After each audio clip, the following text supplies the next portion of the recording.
बात करते हैं राष्ट्र की। ये एक नृजातीय अवधारणा है, ओरिजिन को दर्शाता है। जैसे एंग्लो इंडियन हो गया, मतलब इनका ओरिजिन इंडिया था कभी ना कभी। जैसे इंडियन अमेरिकन हो गया, इंडियन अमेरिकन, मतलब इनका ओरिजिन इंडिया था और अब जाके इन्होंने जो अपनी राष्ट्रीयता है अमेरिका की ले ली और यहाँ पे शिफ्ट हो गए, लेकिन इनका ओरिजिन जो था वो इंडिया था। इस टाइप से एंग्लो इंडियन में जो ओरिजिन होगा वो इंग्लैंड का होगा, क्योंकि देश आज़ाद होने के बाद बहुत सारे इंडिया जो अंग्रेज थे वो यही रह गए थे और वो एंग्लो इंडियन कहलाए, क्योंकि उनका जो ओरिजिन है वो इंग्लैंड का है। इसलिए ये ओरिजिन को दर्शाता है। हम कहीं दूसरे देश में चले गए और हमें कोई मतलब हमारे देश का मिलता है तो हमें राष्ट्रीयता की भावना उत्पन्न होती है वहाँ, तो ये किसको दर्शाता है? ये ओरिजिन को दिखाता है, भाईचारे को दिखाता है, साझा विरासत, संस्कृति, इन सब को दिखाता है, एकता की भावना को दिखाता है। और अब बहुत सारे जो देश है उनमें कौन सी अवधारणा चली हुई है? राष्ट्र और राज्य की, मतलब भाईचारा है, ओरिजिन को दर्शा रहा है, संस्कृति को दर्शा रहा है और अपने राजनीतिक अवधारणा को दर्शा रहे हैं। तो लगभग सभी देशों में राष्ट्र राज्य की अवधारणा है। अब बात करते हैं हम सरकार की। सरकार क्या है? सरकार राज्य की अभिव्यक्ति है, राज्य को सूचित करती है। सरकार राज्य की अभिव्यक्ति है।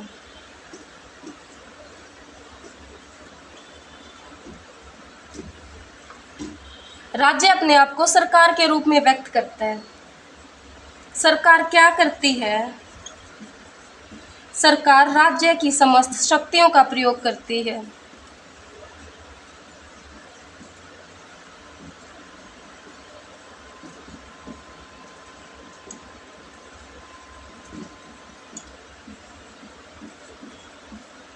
तो क्या बात है, सरकार राज्य की अभिव्यक्ति है, ये राज्य की समस्त शक्तियों का प्रयोग करती है। आजकल सरकार की जगह हम गवर्नेंस शब्द का यूज कर रहे हैं। गवर्नेंस, मोदी जी भी अपने भाषण में ज्यादातर गवर्नेंस शब्द का प्रयोग करते हैं।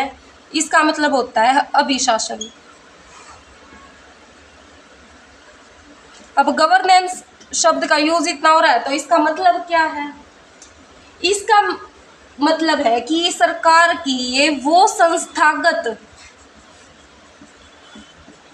संगठनात्मक, सरकार की ये वो संस्थागत, संगठनात्मक और प्रशासनिक व्यवस्था है।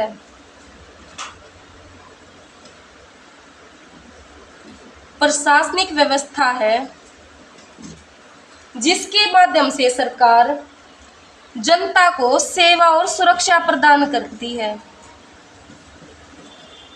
तो गवर्नेंस क्या है? गवर्नेंस सरकार की वो संस्थागत और प्रशासनिक संगठनात्मक व्यवस्था है जिसके माध्यम से सरकार जनता को सेवा और सुरक्षा प्रदान करती है। सरकार गवर्नेंस से ही चलती है। सरकार गवर्नेंस के बिना मृत है। अब राज्य की तुलना, राज्य का मतलब यहाँ देश से है, इंडिया से है, किससे की जाती है? अब राज्य में मतलब मोदी जी अपने हर एक भाषण में बोलते हैं हम 130 करोड़ भारतीय, तो क्या हम 130 करोड़ भारतीयों को सबको देख सकते हैं? तो राज्य की तुलना किससे की गई है? इसकी तुलना आत्मा से की गई है। ऐसे ही शरीर की तुलना किससे की गई है? शरीर की तुलना,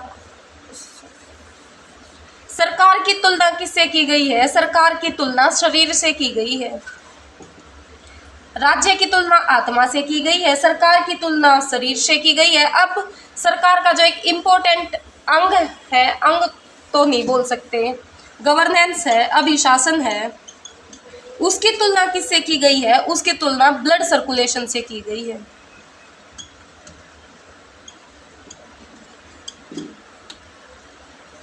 गवर्नेंस हो गया। गुड गवर्नेंस क्या होता है? गवर्नेंस तो हो गया भाई जो हमारे पास उपलब्ध साधन है उससे जनता को सेवा और सुरक्षा प्रदान करना। गुड गवर्नेंस वो हो गया वो व्यवस्था जो पूरी की पूरी रूल ऑफ लॉ के ऊपर बेस्ड हो, रूल ऑफ लॉ के ऊपर बेस्ड, पूरी की पूरी, कोई भेदभाव ना हो, सब लोग समान हो और वहाँ कानून सर्वोच्च हो, वो गुड गवर्नेंस में आएगा। पारदर्शिता हो सरकार में। अब सरकार व्यवस्था देखते हैं कितने प्रकार की होती है। तो सरकार राजतांत्रिक होती है,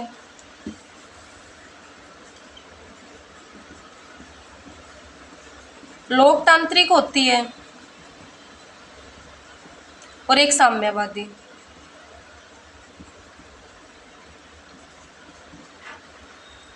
राजतांत्रिक में कौन सी है, लोकतांत्रिक में कौन सी और साम्यवादी सरकार कौन सी है, इनके बारे में देखते हैं। राजतांत्रिक, राजतंत्र, यहाँ पर एक हेड होगा जैसे पहले होता था राजा, और सारी शक्ति इसी में विद्यमान होगी। जनता के पास कोई भी शक्ति नहीं होगी, जनता के पास सिर्फ और सिर्फ दायित्व होंगे, और वो दायित्व क्या होंगे? राजा की सेवा करना। राजतंत्र, इसमें इसकी तुलना भगवान से की गई है। इनका काम है यहाँ पर सिर्फ कर देना और राजा की सेवा करना। ये एक निरंकुश शासन व्यवस्था है। यहाँ सिर्फ एक व्यक्ति का शासन है, जो ये चाहता है वही होगा, मतलब सब कुछ इसके अकॉर्डिंग होगा। यहाँ ये निरंकुश शासन व्यवस्था है। लोगों के पास कोई भी शक्ति नहीं है, लोगों के पास सिर्फ कर्तव्य है। अब बात आ गई लोकतांत्रिक शासन व्यवस्था की। ये इसके अपोजिट है, इसमें सारी की सारी शक्ति लोगों के पास है। लोग ही अपने प्रतिनिधित्व भेजते हैं और इनके फैसले में, मतलब फैसला गलत हो जाए तो ये अपने फैसले को बदल भी सकते हैं, मतलब 5 साल में सरकार बदल भी सकते हैं। यहाँ जनता संप्रभु है।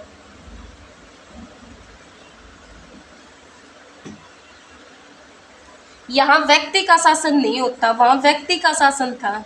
यहाँ कानून का शासन होता है, यहाँ कानून का शासन होता है, वो सबके लिए बराबर है, इसमें कोई भी भेदभाव नहीं किया जाता। लोकतंत्र में वहां पर सारी शक्ति एक इंसान के पास थी, यहाँ शक्तियों का पृथक्करण किया गया है, शक्तियों को बांटा गया है। कार्यपालिका के पास अपनी अलग शक्तियां हैं, कर्तव्य है, दायित्व है। न्याय विधायिका के पास अपने अलग हैं, लेजिस्लेटिव असेंबली, एग्जीक्यूटिव असेंबली और जुडिशियरी, न्यायपालिका।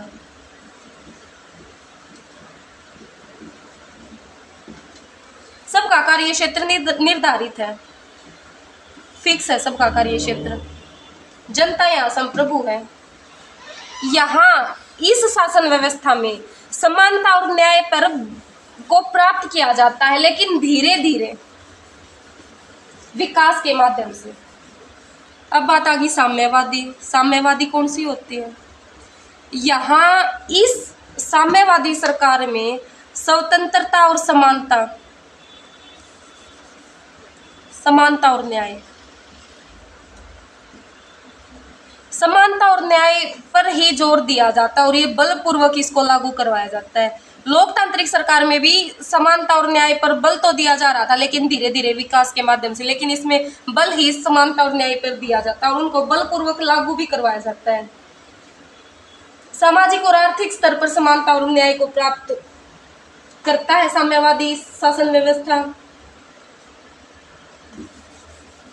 ये थी नॉर्मली साम्यवादी, लोकतांत्रिक, राजतांत्रिक। इंडिया को राज्य बोल रहे थे, देश बोल रहे थे, राष्ट्र बोल रहे थे, इन सब के बारे में आगे हम देखेंगे। लोकतंत्र में संसदात्मक सरकार व्यवस्था है, अध्यक्षात्मक है, फेडरल है, मतलब संघात्मक है और एकात्मक है। इन सब के बारे में देखेंगे। Thank you very much.